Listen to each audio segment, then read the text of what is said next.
अस्सलाम वालेकुम everyone, hope so आप सब ठीक हैं. So here we will discuss another algorithm from the same chapter, that is clustering, and that algorithm is Birch algorithm.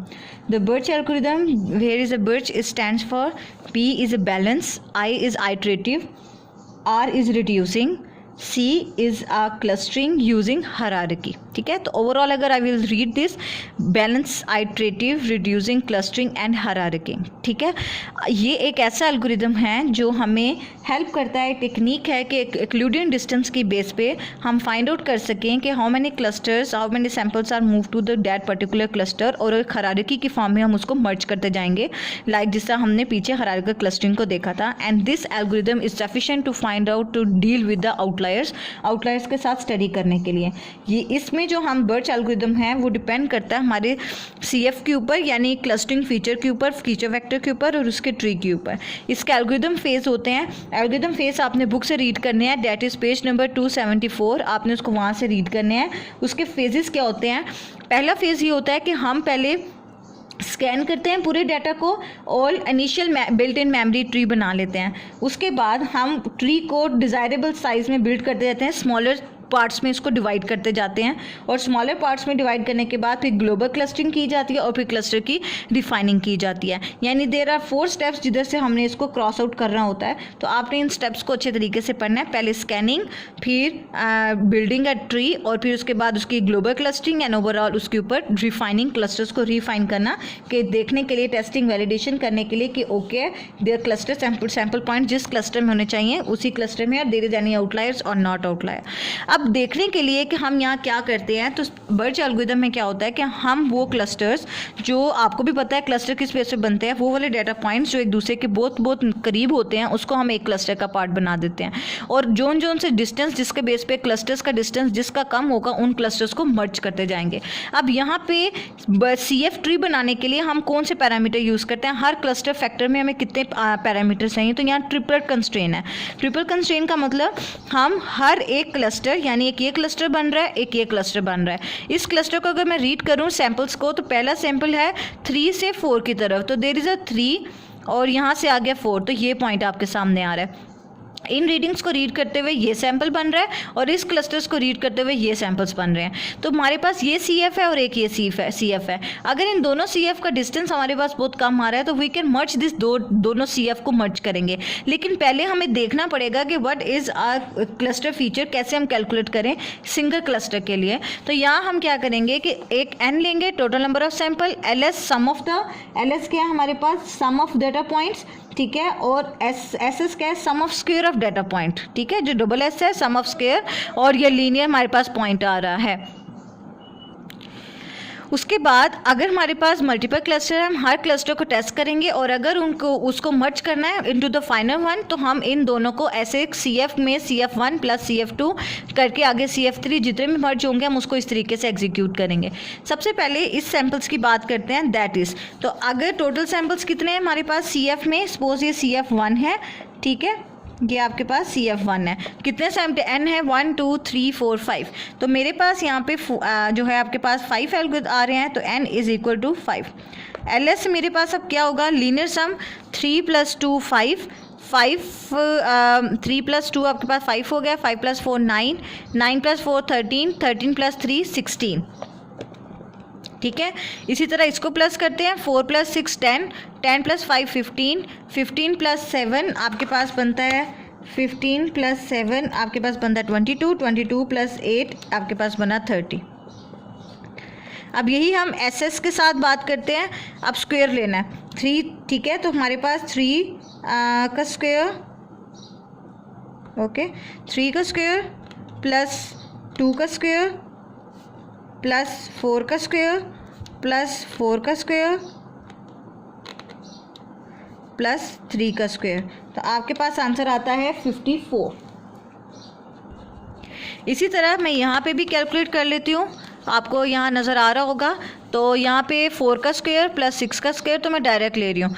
4 का square plus 6 का square plus 5 का स्क्वायर प्लस 5 का स्क्वायर प्लस आपके पास 5 के बाद आता है 7 का स्क्वायर प्लस 8 का स्क्वायर, तो ये आपके पास बनता है 190, तो मैंने यहाँ लिख दिया 190। ये हो गया मेरा क्लस्टर 1 का, ठीक है, दैट इज़ CF1। यही काम अब मैं क्लस्टर 2 के लिए करती हूँ फॉर CF1। अब मुझे क्लस्टर 2 के लिए करना है और CF2 के लिए, तो CF2 के लिए मैं यहाँ कैसे अप्लाई करूँगी, फिर यहाँ देखूँगी N क्या है, LS क्या है और SS क्या है।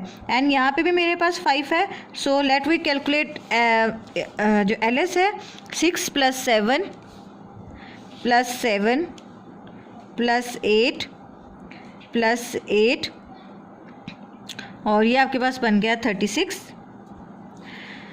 2 + 2 4 8 5 8 + 5 13 और 13 + 6 19। उसके बाद हमारे पास ये बनता है SS कैलकुलेट करते हैं 6 का स्क्वायर + 7 का स्क्वायर + 7 का स्क्वायर + 8 का स्क्वायर + 8 का स्क्वायर। Answer is 262। और उसके बाद हम फाइंड करते हैं 190 की बेस पे यहाँ पे 2 का स्क्वायर, दूसरा 2 का स्क्वायर + 2 का स्क्वायर + 4 का स्क्वायर + 5 का स्क्वायर + 6 का स्क्वायर, दैट इज़ 85। अब हमने क्योंकि इनके दरम्यान में 2 क्लस्टर्स को we need to be merge, अगर हम मर्ज कर रहे हैं, ठीक है, LS फैक्टर सेंट्राइड हम देख रहे हैं इसका इन आवर एग्जांपल, तो हमारे पास जो सेंट्राइड वैल्यू अगर हम फाइंड आउट करें इसकी, तो इसकी जो वैल्यू सेंट्राइड वैल्यू आती है वो आती है 3, यानी 16 को अगर मैं 5 पे डिवाइड करती हूँ दैट इज़ 3.2।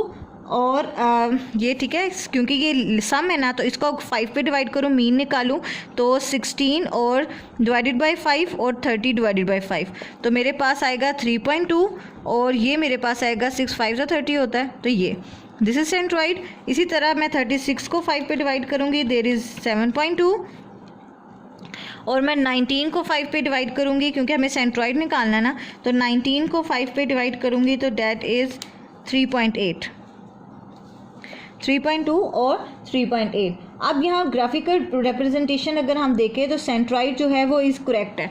वो कैसे, 3.2 अगर मैं यहाँ देखूँ और 6, 3.2 ये है, सपोज 3.2 इज़ दिस, और ये मेरे पास हो गया यहाँ पे दिस वन इज़ 6, ओके।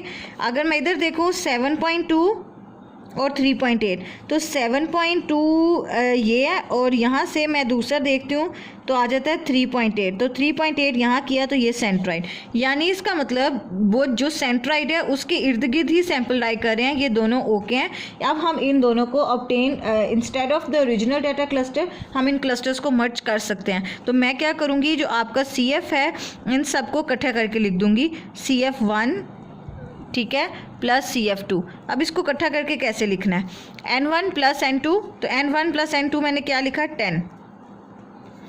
इसके बाद LS1 + LS2, LS1 में 16 + 36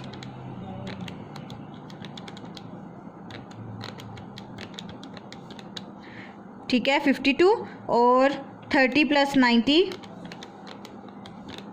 49, ठीक है। तो यहाँ आपके पास हो गया 32 और 49।